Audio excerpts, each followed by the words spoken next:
애굽 제국에 유례없는 경제적 호황기가 찾아와요. 7년간 찾아와요. 애굽은, 이집트는 고대 건축술이 어떤 나라들보다도 발전이 돼 있었어요. 그래서 지금도 그 유물들을 보면 불가사의라고 그래요. 그 고대 건축술을 동원해서 요셉은요, 도시마다, 거점 도시마다 큰 창고를 짓는 거예요. 7년 동안 경제적 호황기에 지고와를 막론하고, 높은 사람이든지 낮은 사람이든지 막론하고, 그 해의 소득의 20%, 5분의 1을 전부 공평하게, 공정하게 다 걷어들이는 거예요. 그것을 창고에 비축하는 거예요. 7년 동안 비축을 하는 거예요. 그 비축한 곡식이 얼마나 많았는지 오늘 본문 말씀에 49절에 보시면 해변에 모래같이 많았다는 거예요. 얼마나 그 풍년이 들었으면, 7년 동안 걷어들였으니까 쌓이고 쌓여서 창고가 굉장히 크게 지었겠죠. 피라미드처럼 그런 건축술이 가지고 있었으니까요. 그리고 그런 국민의 소중한 세금이죠. 그 세금이 새어나가지 않도록 권력자들이 그런 것들을 가져가지 않도록 감독관들을 잘 세워가지고 그 창고를 감독할 수 있도록 한 것입니다. 요셉이 이런 경영과 이런 지도력을 어디서 배웠겠냐고요. 아버지 밑에서 있을 때에 요셉은요, 목축에 관해서 배웠어요. 그리고 보디발의 집에 갔을 때에 이집트는요, 농경문화권이에요. 그래서 그 농경문화권에 관한 것을 습득을 하고 밑바닥에서부터 배웠죠. 그리고 감옥에 가서 행정을 배우는 거예요. 감옥의 행정이 그 국가의 아주 스탠다드거든요. 거기서 행정을 배우는 거예요. 그러니 그 배웠던 것들을 다 하나님이 사용하세요. 오늘 여러분들이 있는 그 자리에서 배우는 그것들이 다 쓸모가 있는 것입니다. 다 쓸모가 있어요. 하나도 버리는 게 없어요. 하나도 버리는 게 없어요. 그런 요셉의 일거수일투족을 왕이 다 보고 있어요. 왕의 눈은요, 요셉을 따라다닙니다. 요셉이 엄청난 그 주목을 받게 되잖아요. 총리로 발탁이 되고, 또 그가 하고 있는 이런 정책들, 지도력이 국민들에게 눈에 들 거 아니에요. 그리고 엄청난 국가의 세금을 관리를 하니까 왕이 요주의하죠. 잘 살피고 사정기관을 통해서 일거수일투족을 보는데, 요셉은요, 권력을 남용하지 않아요. 자기에게 주어진 그 직무를 가지고 정말 구석구석을 찾아다니면서 민생을 살피고 힘자랑하지 않고, 그런 것들이 왕에게 다 보고가 되는 거예요. 이 왕이 하루아침에 총리를 세우기도 하고 하루아침에 총리를 목을 치기도 하잖아요. 그러니까 이 요셉의 이런 행동들이 왕이 보기에 조금이라도 거스렸다고 한다면 요셉은요, 진정 목 날아갑니다. 다 보고 있는 거거든요, 왕은. 요셉이 다른 마음을 갖지 않고 그 일을, 총리의 직무를 잘 감당할 때 50절에 보시면요, 불황이 오기 직전 7년 호황기의 끝무렵이죠. 끝무렵. 그때 하나님께서 요셉과 결혼한 이 아스낫 사이에서 아이가 태어나게 해주세요. 이것은 요셉에게 굉장한 위로가 됩니다. 이때가 요셉이 애굽으로 팔려온 지 약 20여 년이 됐을 때거든요. 그러니까 40대에 들어갈 때예요. 요셉이 아빠가 된 거예요. 한번 생각을 해보세요. 노예로 팔려왔어요.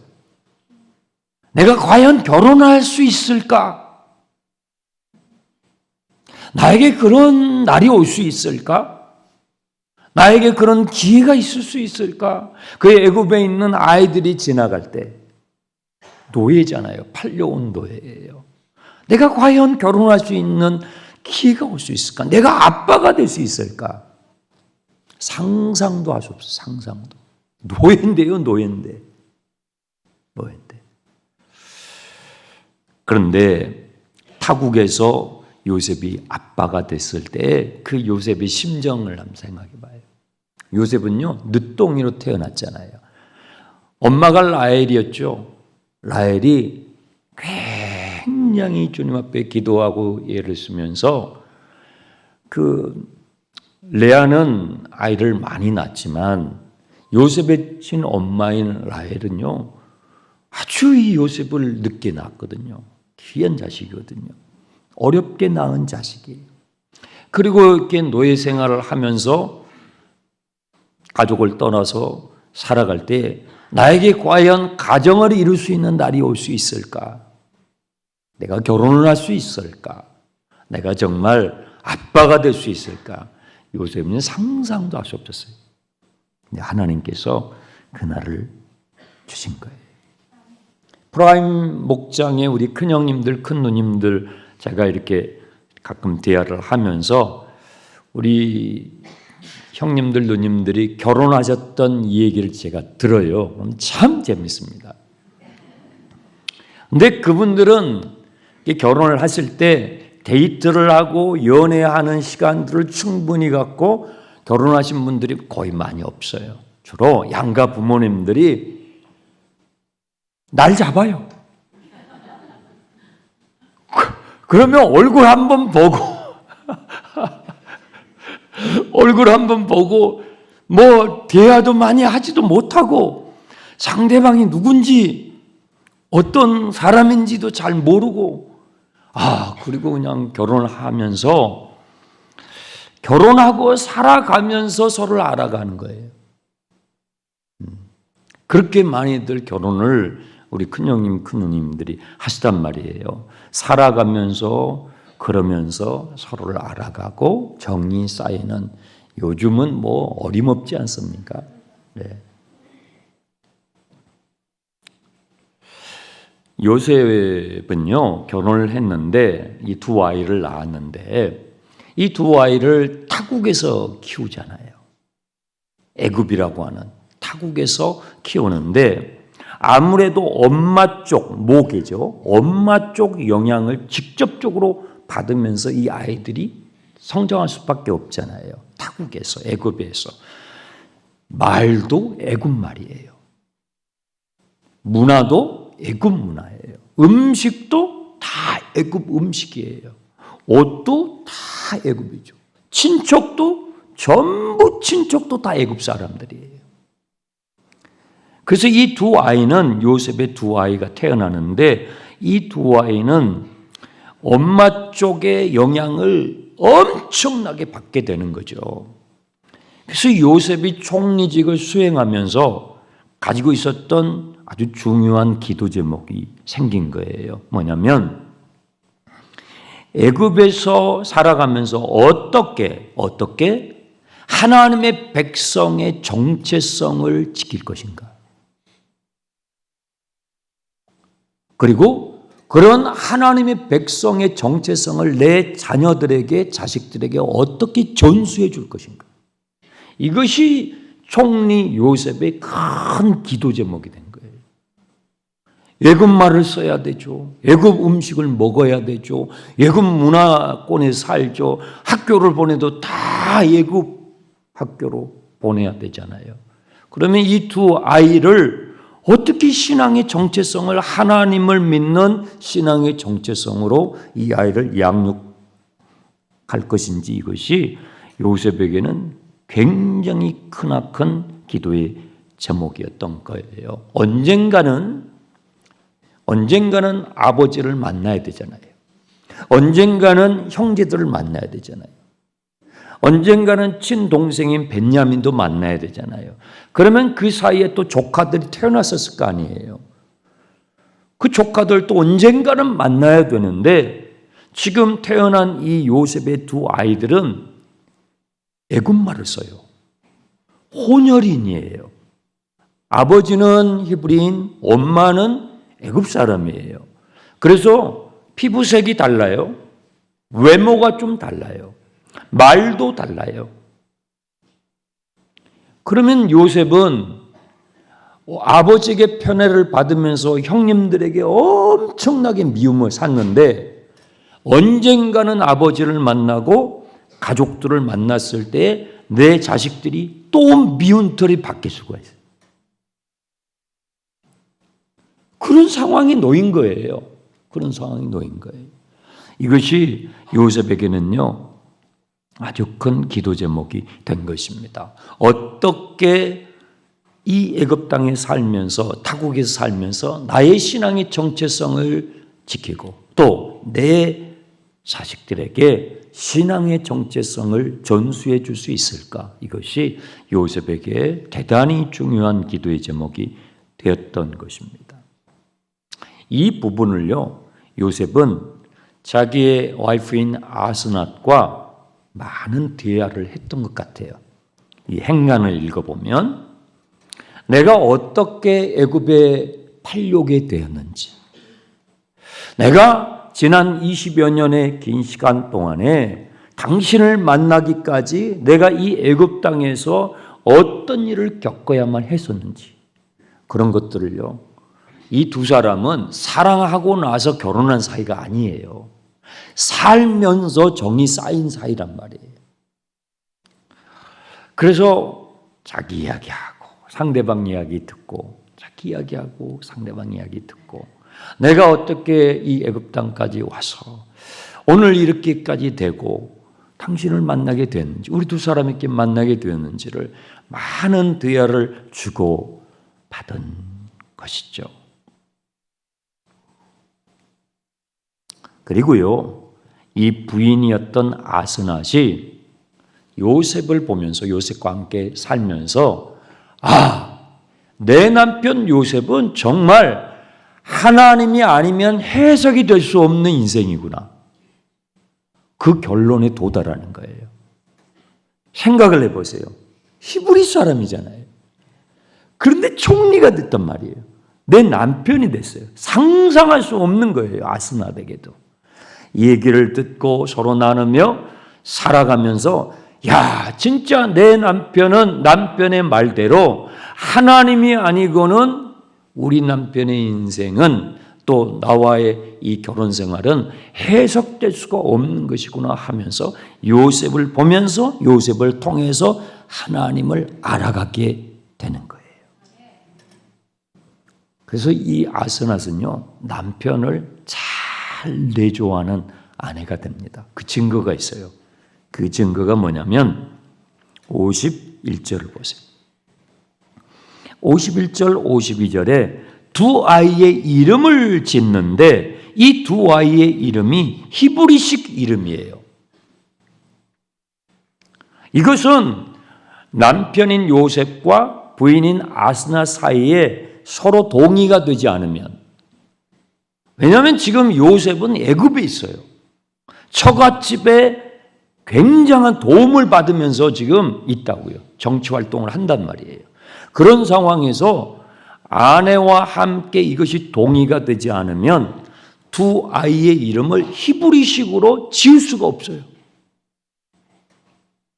그러니까 부인인 아스낫이 요셉과 함께 살아가면서 요셉의 지난난 그런 얘기를 듣고 함께 또 살아가면서 그 남편을 보면서, 하나님이 정말 살아계시는구나. 하나님이 아니고는 우리 가정은 설명될 수 없고 내가 남편을 만날 수도 없었구나 하는 것을 점점 마음을 열고 받아들이면서 자기 남편에게 정말 사랑으로 내조하는 아내가 된 거예요. 그래서 출산을 해서 아이를 낳게 되었을 때 남편 요셉이 이 아이의 이름을 히브리식으로 짓기를 바란 것을 받아들인 거예요. 네. 여러분, 이름을 여러분 다 가지고 계시죠? 이름 있으시죠? 네, 이름이 다 있으실 거예요. 없는 분들은 빨리 지으세요. 네. 이 이름은요, 우리의 존재가 생각을 해보면 이래요. 나는 내가 이렇게 살아야지 하고 태어난 분 없어요. 아무도 없어요. 아무도 없어요. 나는 이렇게 살아야지 하고 응애하고 태어난 사람 아무도 없어요. 그러면 우리는 어떻게 태어났어요? 나는 누군가에 의해서 이렇게 살면 좋겠다 하고 태어났어요. 그 누군가가 부모님이죠. 그 누군가가 이름을 지었죠. 그래서 내가 태어나고 보니까 이름이 있었어요. 그죠? 여러분 이름 지으신 분 없어요. 없어요. 나는 이런 이름으로 태어날 거야. 나는 김씨로 태어나고 말 거야. 하고 태어난 분 여기서 손들면 병원에 가야 돼요. 네. 없어요. 그런 사람 아무도 없어요. 내가 태어나고 보니까 내 이름이 있었어요. 그 이름은 누군가가 이 아이는 이렇게 살았으면 좋겠다 하는 그 누군가의 염원이 담겨 있는 건데 그 누군가는 대부분 부모님이에요. 제 이름이 뭔지 아시죠? 네, 장승민인데요. 저는 이름에 뜻이 있잖아요. 베풀장자에다가 이을승자에 옥돌민, 보석민자예요. 그래서 제가 장사를 냈으면 보석상이 돼야 됩니다. 보석을 잘 이어서 베풀어주는 사람이라는 뜻이에요. 그런데 제가 목회자가 되고 나니까 이 이름의 뜻이 참 좋아요. 보석과 같은 하나님의 말씀을 잘 엮어서 베풀어주는 사람이 됐으니 목회자잖아요. 네. 여러분의 이름에도 뜻이 있어요. 그죠? 그 이름의 뜻은 그 이름을 지어주신 분들의 기도가 담겨 있죠. 소원이 담겨 있어요. 염원이 담겨 있습니다. 그러면 요셉은 아스낙과 함께 결혼한 그 사이에 두 명의 아이를 낳았는데 이름을 어떻게 지었냐면요. 첫째 51절 장남의 이름을 므낫세라고 지었어요. 이 므낫세의 이름의 뜻은요. 잊어버리게 하셨다라는 뜻이에요. 잊어버리게 하셨다. 무엇을요? 잘 보세요. 51절에 무엇을요? 내 모든 고난과 내 아버지의 집에서 있었던 일. 예. 생각나시죠? 내 모든 고초와 우리 아버지 집에서 일어났던 모든 일들. 그 얼마나 그 상처가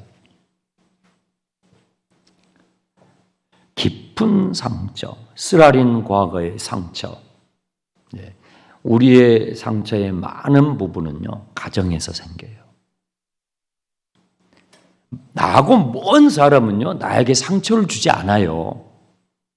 나하고 관계가 먼 사람은 무슨 짓을 해도 나에게 큰 상처가 되지 않아요. 뭐 그랬나 보다 하고 그 말이죠. 가까운 사이일수록 상처를 남겨요. 그러니까 가정에서 제일 많은 상처를 받죠. 요셉은요, 가정에서 이 집안이 보통 집안이 아니잖아요. 엄마가 넷이에요. 한 지붕 네 가족이란 말이에요. 그러니 그 틈바구니에서 이복 형님들이 10명이나 된단 말이에요. 누이가 1명 있단 말이에요. 그 틈바구니에서 엄마는 또 일찍 세상을 떠나요. 그러니 이 요셉이 어린 시절 보내면서 얼마나 그 아이로서 감당하기 어려운 쓰라린 내면의 상처들을 갖게 됐겠냐고요. 므낫세를 낳았을 때 나의 모든 고초와 내 아버지 집에서 일어났던 모든 일들을 잊어버리게 하셨다. 누가요? 하나님이. 요셉의 주어가 바뀌었다고요. 하나님이 잊어버리게 하셨다. 저는요, 여러분의 과거의 쓰라린 상처들, 사람들이 겉은 멀쩡하다고요. 겉은 멀쩡한데 결혼을 해가지고 결혼 생활하면서 부부 생활하고 자녀들 양육하면서 결혼 전에 어린 시절에 내가 부모님 밑에서 생겼던 내 내면의 쓰라린 상처들이 부부 생활하면서 툭 튀어나와요. 왜냐하면 남편은 아내는 몰라요. 모르고 그냥 한마디 했는데 그게 전국을 찔렀어. 내면의 상처.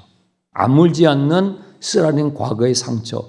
아직 아물어지지 않은데 남편은 몰라요. 그냥 지나간 말로 던졌어요. 아내는 몰라요. 그냥 지나간 말로 했어요. 그런데 그걸 듣는 사람은 확 상처가 돼요. 아물지 않는 내면의 상처를 건드린 거예요. 직장 생활도 마찬가지고 겉은 멀쩡해요. 다 대학 나오고 웬만한 사람은 요즘 다 대학 공부를 하니까. 그런데 겉은 멀쩡해요. 직장 상사나 동료들이 또 후배들이 지나간 말로 했어요. 그런데요, 내면에 아물지 않는 상처를 건드린 거예요. 확 드러나는 거예요. 우리는요, 제가 목회를 하면서 저도 지금 주님 앞에서 그런 치유의 과정을 걷고 있지만 목회를 하면서 상처 없는 영혼은 아무도 없어요. 다 아파요. 다 아파요. 저 보세요. 저 아프게 생겼죠? 다 상처가 있어요. 상처 없는 영혼은 아무도 없어요. 다 아픔이 있어요. 다 사연이 있어요. 책을 쓰면요, 전부 책 한 권 이상이에요. 여러분은 다 책. 어떤 분이 그러더라고요. 목사님, 여기 계신 분들이요, 다 책 한 권씩이래요. 여러분들이 다 움직이는 책 한 권씩이에요. 목장 모임할 때 그거 나누는 거예요. 넘겨가지고 또 나누고 또 넘겼어요. 여러분이 다 움직이는 책 한 권이에요. 전부 우리 안에는 아직도 아물어가는, 또 아물지 않는 과거의 쓰라린 아픔들이 있는데, 요셉도 마찬가지예요. 요셉이 얼마나 많이 밟혔겠어요. 노예 생활하면서 인격이 아니에요. 짓밟히는 거예요. 사람도 아니에요. 노예는 물건처럼 인신매매를 당하는 거예요. 한번 생각해 보세요. 그 인간 시장, 사람들 걸어놓고 목에 가격표 붙여놓고 사람을 그리고 10만 원짜리, 20만 원짜리, 30만 원짜리 이렇게 해가지고 팔려간단 말이에요. 그걸 내가 겪었다고요. 그 어린 시절에 마음이 얼마나, 그 누가 팔았어요? 형제들이 팔았잖아요. 가족이 팔았잖아요. 근데 이 내면의 상처가 이게 쉽게 아물겠냐고요. 그런데요, 총리가 되고 7년 풍년의 그 하나님의 일들을 보고, 그리고 마침내 아이가 태어났어요. 난 결혼할 수 있을까? 난 가정을 이룰 수 있을까? 나 아빠가 될 수 있을까? 했는데 아이가 응애 하고 태어났는데 날 닮았어요. 그렇잖아요. 아빠 절반, 엄마 절반 닮았을 거 아니에요. 얼마나 신기해요. 그 아이들의 그 보들보들한 손을 만지면서 너무 신기한 거예요. 하나님이 나에게 주셨네. 그 아이를 이렇게 만지면서 내면의 상처들이 씻겨져 나가는 거예요. 하나님이 나에게 이렇게 축복해 주셨구나. 하나님이 나를 이렇게 축복해 주셨구나. 저는요, 여러분에게 그런 은혜가 있기 바랍니다. 예배가 참 좋은 게요, 예배를 드리고 이렇게 해가지고 막 집중적으로 한 주, 두 주, 3주 여러분들 집중적으로 드리니까 어때요? 여러분 내면이 풍성해져요. 일주일에 한 번 이렇게 와서 예배하는 거하고 집중해서 하나님 앞에 딱 나아가면요, 내면이 하나님 말씀을 확 젖어 들어가지고요, 내면이 풍성해진다고요. 부들부들. 요셉이 그렇게 된 거예요. 막 가시처럼 돋아난 그 상처들, 짓밟히고 찢겨지고 한 이 내면의 그 가시처럼 돋아난 상처들이 하나씩 안에씩 아물어지면서 부드러운 마음이 되는 것이죠. 둘째 이름은요, 52절에 나와요. 에브라임이에요. 역시 히브리식 이름입니다. 에브라임의 뜻은 수고한 땅, 고생한 땅에서 하나님께서 번성케 하셨다라는 뜻이에요. 누구를요? 나를, 요셉인 자신을. 나가 누구예요? 자격 없는 나, 아무 자격 없는 나를 하나님께서 이 고생한 이 땅에서 나를 번성하게 해주셨다. 여러분, 요셉이 총리가 된 게 자격이 되나요? 무슨, 여러분, 뭐 행정고시 패스했나요? 사법고시, 외무고시 패스해가지고 총리가 됐나요? 아니에요. 아무것도 없어요. 아무것도 없어요. 아무 자격이 없는 나를, 이기적이었던 나, 나만 알았던 나죠. 나를 하나님께서 이렇게 번성하게 해주셨구나. 그 태어난 두 아이를 이렇게 만지면서 그 보들보들한 아가들의 이 피부를 만지면서 너무 감사한 거예요. 내 마음에 거칠었던 가시처럼 거칠었던 그 요셉의 마음이 아기의 그 부드러운 살결처럼, 아기의 부드러운 살결처럼 요셉의 내면이 부드러운 마음으로, 성경이 그랬잖아요. 주님께서 우리에게 부드러운 마음을 주신다고. 굳어진 마음, 딱딱한 것들을 제거하시고 우리에게 부드러운 마음을 주신다고 그랬는데, 그 아가의 부드러운 살결처럼 요셉의 내면을 주님이 고쳐주시는 거예요. 여러분, 축복이, 하나님의 축복이 부어질 때 처음에 므낫세, 에브라임. 므낫세의 뜻이 뭐라고요? 나의 쓰라린 상처를 잊어버리게 해주시오. 그리고 나서 번성케 하시는 복임이에요. 여러분, 내면이 거칠고 내면이 가시돋친 것처럼 아물지 않는 상처가 많은 사람은요, 하나님의 축복을 줘도 다 새버려요. 주님이 우리를 축복하실 때에 우리의 심령, 우리의 내면을 계속 예배 가운데서 만져주셔요. 이 내면이, 영혼의 이 상태가 건강하지 않으면요, 돈을 벌어도 그것 때문에 문제가 생깁니다. 그것 때문에 문제가 생긴다니까요. 내면이 건강해야 돼요. 여러분의 영혼이 강건하시길 축원합니다. 영혼이 잘됨 가치예요. 첫 번째가 영혼의 건강. 내 내면이 건강해야 돼요. 그러면요, 늘 감사할 게 있다고요. 추수감사절 이런 날에 뭐 특별한 그런 날에만 감사한 게 아니고 내 영혼이 건강하잖아요. 그럼 매일 감사의 제목을 발견해요. 그냥 밥 한 공기 앞에서도 감사한 거예요. 가족들하고 그냥 밥 한 그릇 먹는데도 감사해요. 그게 감사예요. 그게 감사. 매일 감사의 제목. 감사를 알게 되는 거죠. 감사를. 하나님이 왜 자격 없는 나 같은 사람에게 이렇게 과분한 은혜를 주셨을까? 네, 요셉이 드디어 알게 되죠. 다가오고 있는 기근.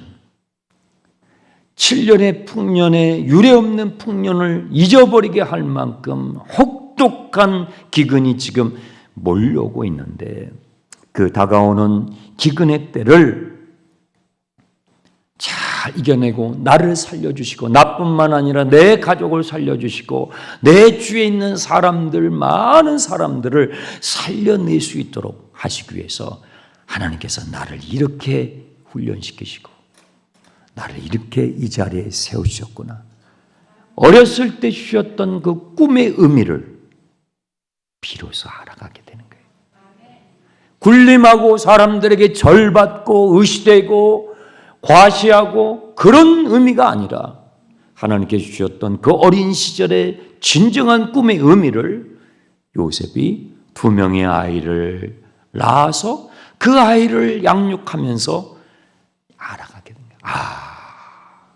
하나님께서 나를 살리시고 내 가족을 살리시고 내 집안을 살리실 뿐만 아니라 수많은 주변의 배고픈 영혼들, 수많은 사람들을 살려내시기 위하여 자격 없는 나를, 아무 자격 없는 나를 사용해 주셨구나. 마음이 부드러워지는 거예요. 꿈의 의미를 발견하고 그 마음에 찬양할 수 있는 마음, 감사할 수 있는 마음, 용서할 수 있는 마음, 그 부드러운 마음으로 요셉이 바뀌어가게 된 것입니다.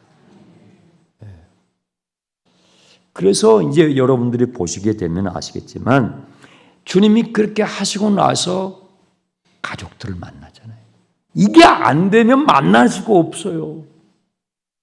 만약에 이것이 안 된 상태에서 요셉이 총리가 되니까 왕께 휴가가 있을 거 아니에요. 휴가. 왕이시여, 제가 여름 휴가를 잠깐 내서 좀 집에 좀 다녀와야 되겠습니다.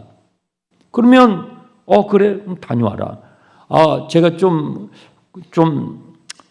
병사들 몇 명 데려가겠습니다. 뭐 총리가 하겠다는데 그렇게 하라고. 그러면 어떻게 되겠어요? 아직 내면이 치료가 되지 않았어요. 내면이 치료가 되지 않고 내면이 가시도 찐 것처럼 그 상처를 가지고 집을 갔어요. 아버지 집에 갔어요. 어떻게 되겠어요? 난리 나는 거예요. 난리 나는 거예요. 하나님께서 참 하나님의 일하심은 이렇게 섬세한 것입니다. 요셉의 내면을 다 고쳐주시고 비록 상처가 있지만 그 상처를 아물게 해주셔서 이제는 감사할 수 있는 마음, 예배할 수 있는 마음, 찬양할 수 있는 마음, 섬길 수 있는 마음, 용서할 수 있는 마음으로 마음밭을 마치 그 아이의 므낫세와 에브라임의 그 부드러운 살결처럼 요셉의 마음을 부드럽게 하신 다음에 그 다음에 형제들을 만나는 거예요. 참으로 하나님의 역사는 놀라운 것입니다. 이런 은혜가 저와 여러분의 삶 가운데 충만하게 되시길 축원합니다.